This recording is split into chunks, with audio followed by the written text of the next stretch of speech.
ఈ యామ్మీటర్ 0 నుంచి 10 amps వరకు చూపించగలదు.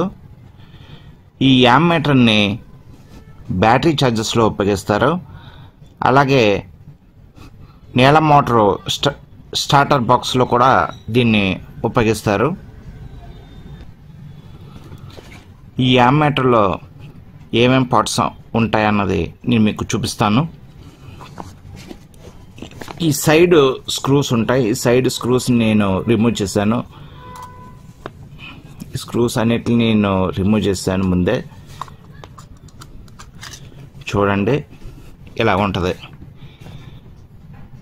ఇది యామ్మీటరు. ఇప్పుడు ఈ స్క్రూస్ నేను ఈ డైల్ని రిమూవ్ చేస్తాను.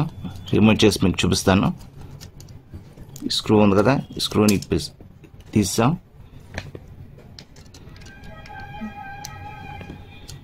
ఈ స్క్రూని కూడా రిమూవ్ చేస్తాను.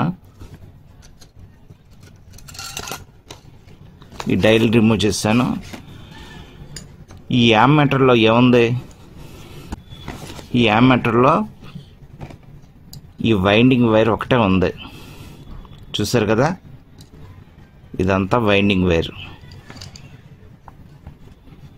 ఈ డైన్ కూడా ఇప్పుతాను. ఈ వైండింగ్ వైర్ అంతా కూడా డ్యామేజ్ అయింది. చూసారు కదా, ఈ వైండింగ్ వైర్ అంతా కూడా కాలిపోయింది. డైన్ని రిమూవ్ చేద్దాం.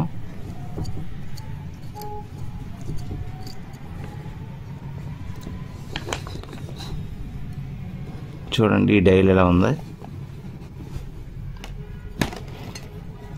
చూసారు కదా,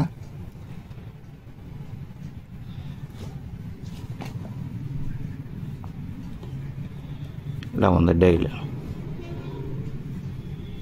స్ప్రింగ్ తోటి ఇలా ఉంది.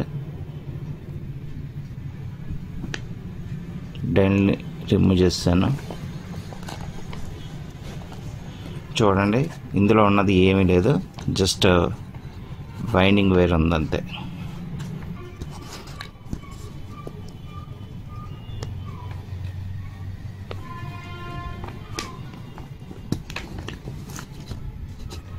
దీన్ని రిమూవ్ చేస్తే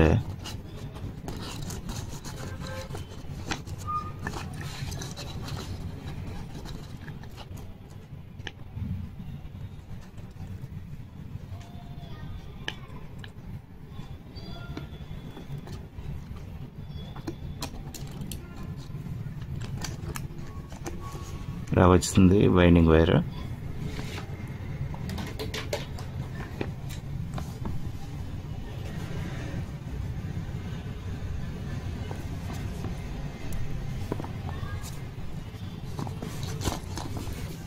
ఇది కూడా తీసి పక్కన పెట్టేద్దాం.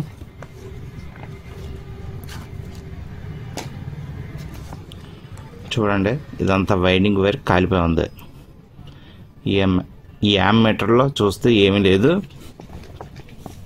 జస్ట్ ఈ వైండింగ్ వైర్ ఒకటే ఉంది. వైండింగ్ వైర్ కాలిపోయి మెల్ట్ అయిపోయింది. చూడండి అలా కలిపిందా.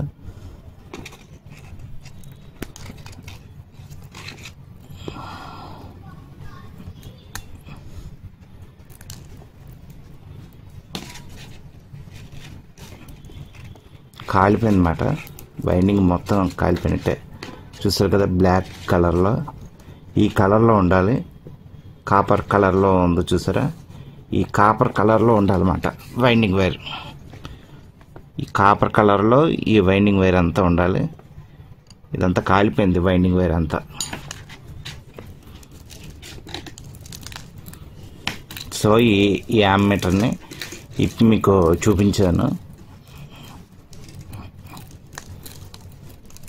దీనిలో ఈ వైర్ ఎన్ని మీటర్స్ ఉంది కూడా నేను మీకు చెప్తాను. చూసారు కదా ఇదంతా కాలిపోయింది. చూసారు ప్లాస్టిక్ కూడా మెల్ట్ అయిపోయింది. ప్లాస్టిక్ అంతా మెల్ట్ అయిపోయింది. చూడండి మెల్ట్ అయిపోయి ప్లాస్టిక్ ఇక్కడ లోపల కూడా దెబ్బతిన్నది. అందుకే మీకు యామ్మీటర్ సరైన రీడింగ్ చూపించలేదు. సో ఈ వైర్ అంతా ఎన్ని మీటర్లు ఉందో నేను మీకు చెప్తాను ఇప్పుడు మెజర్ చేసి. వైర్ అంతా కూడా 1.5 మీటర్ ఉంది. ఎక్కువ వైర్ లెంత్ ఏం లేదు. నా వీడియో మీకు నచ్చినట్లయితే లైక్ చేయండి, షేర్ చేయండి, సబ్స్క్రైబ్ చేయండి.